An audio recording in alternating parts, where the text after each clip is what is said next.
Hello नमस्कार प्रेम channel में आपका स्वागत। हम आपको बहुत ही महत्वपूर्ण जानकारी देने वाले हैं। अतिथि शिक्षकों को एक आदेश जारी किया है कि लोक सेवकों की ट्रांसफ़र होना है, स्थानांतरण होना है, जिससे 20,000 अतिथि शिक्षकों पे असर पड़ेगा। 20,000 अतिथि शिक्षक बाहर हो जाएंगे इस आदेश से। तो सरकार ने जो आदेश निकाला है उसको लेकर अतिथि शिक्षक अब हाई कोर्ट की शरण में जा सकते हैं।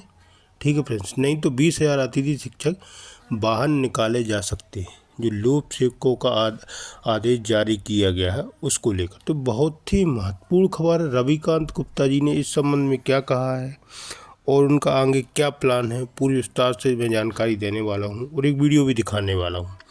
आप वीडियो में बने रहे। वीडियो अच्छा लगे तो आप लाइक करें और चैनल को सब्सक्राइब जरूर करना नई अपडेट पाने के लिए। वीडियो में बने रहे, पूरी जानकारी मैं देने वाला हूँ। वो आदेश क्या है, आदेश के संबंध में आगे क्या प्रक्रिया अपनाई जाएगी, आप वीडियो में बने रहे। इस आदेश के बारे में बात करने वाला हूँ।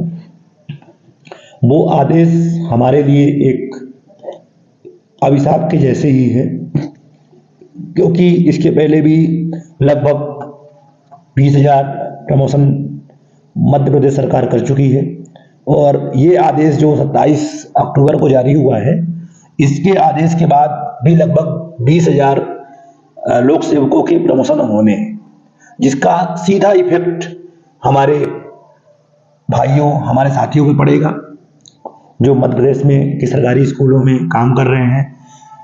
अल्प मानदेय से लेकर के आज हम जब बढ़े हुए मानदेय की ओर पहुंचे हैं, तो सरकार ने नीति बना के हमें बाहर करने का योजना बना ली। योजनाबद्ध तरीके से लगातार हम बाहर होते जा रहे हैं, कहीं ट्रांसफर से, कहीं प्रमोशन से, तो कहीं नई भर्ती से। तो जब 27/10 को ये आदेश जारी हुआ, इस आदेश को आप लोग ध्यानपूर्वक देखिए, समझिए कि कितना हमारे लिए घातक है। तो आइए आदेश को हम देखते हैं और समझते हैं। आपके सामने लोक शिक्षण संचालनालय भोपाल के द्वारा जारी आदेश, जो 27 अक्टूबर 2023 को जारी किया गया था। समस्त संयुक्त संचालक लोक शिक्षण मध्य प्रदेश, समस्त जिला शिक्षा अधिकारी के लिए स्कूल शिक्षा विभाग में कार्यरत लोक सेवक, मतलब जो शिक्षक स्कूल शिक्षा विभाग में कार्यरत हैं, चाहे वो लेक्चरर हों, यूएमएस हों, एमएस हो, मतलब माध्यमिक शिक्षक हों, उच्च माध्यमिक शिक्षक हों, प्राथमिक शिक्षक हों, उन सबके वरिष्ठता सूची के संबंध में आदेश जारी किया गया है। और इस आदेश में ये स्पष्ट किया गया है कि जिन लोगों का भी प्रमोशन नहीं हुआ है या किसी कारण से छूट गए थे और जो भी आगे बचे हुए हैं, उन सभी का प्रमोशन इस आदेश के तहत आगामी समय में किया जाएगा, जिसको कंप्लीट कर दिया जाएगा 15 दिसंबर तक। 4 नवंबर से शुरू किया जाएगा और 15 दिसंबर तक इस आदेश को परिपालन में समस्त कार्य कर लिए जाएंगे और 15 दिसंबर के बाद समस्त लोक सेवकों को उनकी प्रमोशन नए स्कूल में पदस्थापना प्रदान कर दी जाएगी। तो आइए हम इसको देखते हैं। इसमें कहा गया है कि विषय अंतर्गत लेख है कि प्रदेश में विभाग अंतर्गत विभिन्न संवर्गों के लोक सेवकों के उच्च पद प्रभार की कार्रवाई आदर्श आचार संहिता प्रभावी होने से पूर्व की गई थी। सही है कि जो हमारे स्कूलों में टीचर्स हैं, चाहे वो लेक्चरर हों या यूडीटी हों या शिक्षक हों, चाहे उच्च माध्यमिक शिक्षक हों, माध्यमिक शिक्षक हों, प्राथमिक शिक्षक हों, इन सबके उच्च पद प्रभार देने की जो प्रक्रिया थी वो जुलाई से चालू हो गई थी। तब लोग आदर्श आचार संहिता लागू नहीं हुई थी, उस पर से चालू कर दी गई थी। उक्त प्रक्रिया में संज्ञान में आया है कि विभिन्न संवर्गों की वरिष्ठ सूची की त्रुटि के कारण कतिपय लोक सेवकों के नाम उच्च पद प्रभार से छूट गए थे। तो ये लापरवाही हुई थी या जो भी समझिए, इसमें बहुत सारे लोगों के नाम छूट गए थे या जो अधिक वरिष्ठता सूची में पहले थे, उनका प्रमोशन नहीं हुआ, उन्हें प्रभार नहीं मिला और उनके जो कनिष्ठ थे, मतलब जो उनके नीचे थे, उनको उच्च पद प्रभार दे गया था। इस कारण से न्यायालयीन प्रकरण उद्भूत हो रहे हैं और बहुत सारे लोग न्यायालय में चले गए कि भाई हमको नहीं मिला, हम इनसे वरिष्ठ हैं, जो हमसे कम वरिष्ठ हैं उनको दे दिया गया है।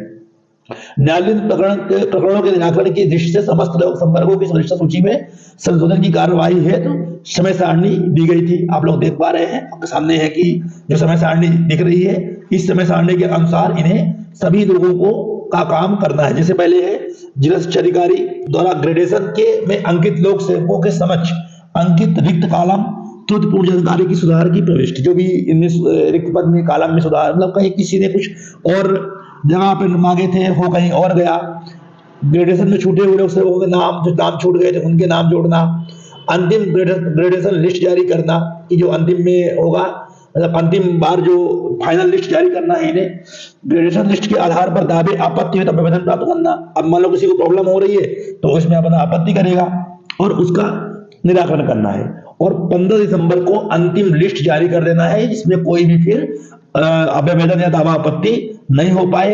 इस प्रकार का ये आदेश जारी किया गया था। नंबर 2 में कहा गया अंतिम ग्रेजुएशन लिस्ट के प्रकाशन उपरांत प्रथमतः मेरिट क्रम में छूटे हुए लोक सेवकों की उच्च पद प्रभार हेतु काउंसलिंग की कार्यवाही आचार संहिता में निष्प्रभावी होने के पश्चात की जाएगी।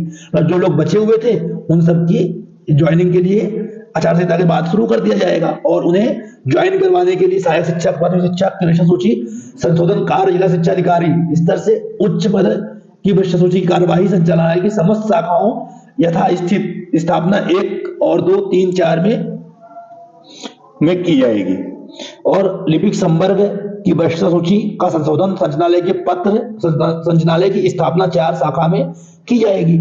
यह आयुक्त लोक शिक्षा द्वारा अनुमोदित है, और के द्विवेदी जी के द्वारा जो संचालक है हमारे वर्तमान में, उनके द्वारा इस आदेश को जारी किया गया था 27 अक्टूबर 2023 को। तो आप लोग समझ गए होंगे कि ये जो सूची है हमारे लिए कितनी खतरनाक है, और आने वाले 15 दिसंबर को जब ये सूची कंप्लीट हो जाएगी तो इसके बाद हमारे पदों का क्या होगा, हमें किस प्रकार से अपने पद को सुरक्षित करना है, तो उसके लिए एक ही रास्ता बचता है, वो है कोर्ट, और इसके अलावा कोई दूसरा रास्ता नहीं है।